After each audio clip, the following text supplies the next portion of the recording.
Guys, pansit. Mga tapo. Kagabi lang to. So, pwede pa naman.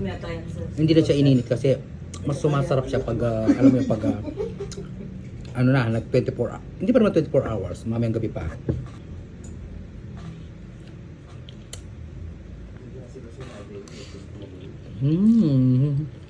Sarap.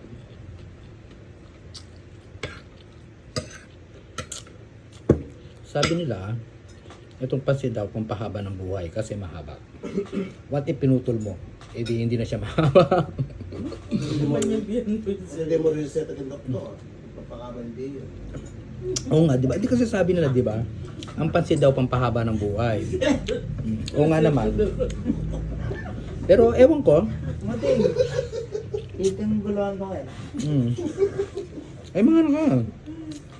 Eto kagabi, malutong pa to ngayon. At malutong pa naman. Ano natatakot dito na lang. Nakakapagpahaba ng buhay. Kakunya na naman yun. Ewan ko, parang ako mas nasasarap kasi ako guys pag ganitong alam yung sinisimot mo, especially di ba yung butong ganyan. Ito talaga yung pinakamasarap na part. Wakan lakas naman. Manyaman. Super pa. Itong pansit ang sarap. Hindi ako usually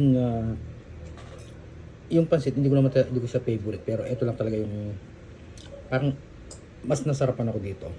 Bakit ikaw favorite mo? Oo nga, hindi ako favorite ng pansit guys. Ito ko mama nga. Eh? Yung nandito guys. Ay, may busnina pa rin yung kaya eh. Chicharon. Ay Diyos, kumakatas ng pamong presyon. Yung guys oh. Crispy pata, chicharon. Ayan. Diyos ko. Dito ang alimang ulam dati. Ano pang ating kaya niya? Meron Baileys. O yan. Charot. Ano ang gulo na may lakwag ko? Kanya man yung pansit talaga guys. Ang sarap niya.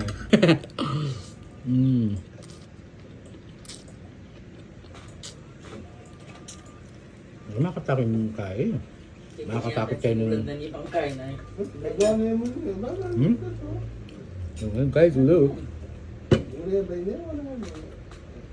Yan. Nagawa niya mo yun. Ibig niya tayong sinulog na nitang chef. Brut na niya chef. Sabi yan. Matala ko lang. Uwa na yan. Man naman, so perfect. Uwa niya